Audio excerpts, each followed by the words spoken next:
All right, today we are going to be modifying a PS2 to run ROMs off of an SSD. So let's go ahead and dive into this right now, starting off with what you will need.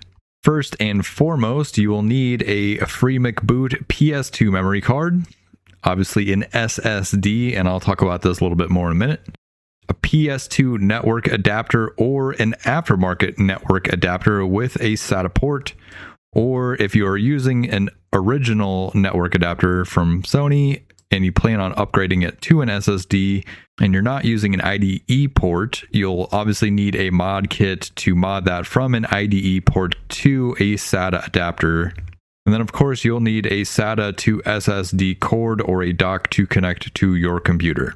Now, I would recommend a 500 gigabyte SSD minimum, as 256 gigabytes just doesn't fit a ton of games. The one that I purchased had 238 gigabytes total after all of the factory information that was on there. So I would recommend probably somewhere around a 500 gigabyte to start with.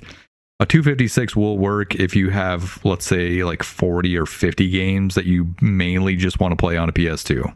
All right, step one, I will say this. Get all of your ROMs ready, whether you're downloading them from a reliable source or if you're ripping your Sony PS2 games to your computer. All of the ROMs that I downloaded are ISO files, so take that into consideration. Now, I downloaded WinHip. I believe there's a bunch of different ways that you can do this, but I found that WinHip actually worked best for me, so take that into consideration. I will have the link for WinHip down in the description below. All right, so starting off, step 3, go ahead and connect your SSD to your computer and open up WinHip.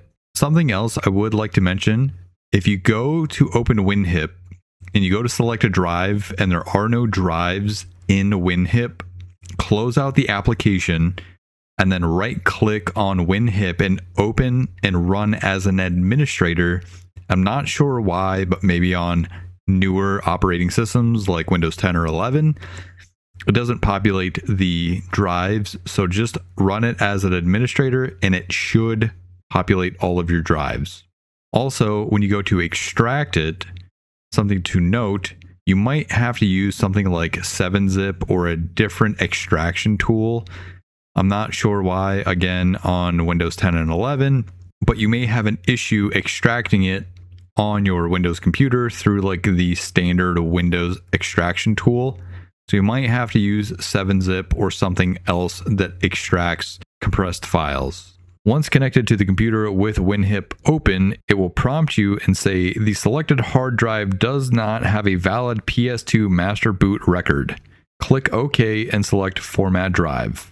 Once the screen pops up under the format box, hit the drop-down box for application and select HD Loader 48-bit if your SSD is over 128 gigabytes. If it is a smaller than 128 gigabytes, select HD Loader 28-bit. Now, before we go any further, I do want to mention that I had to actually format this as a toxic OS first, and then I had to reformat it as an HD Loader 48-bit. So take that into consideration if you go to format this for HD Loader 48-bit and you're unable to, format it as the toxic OS first. Step 4, go ahead and follow the prompts asking if you really want to format it. Click continue until it tells you that your SSD is good to go.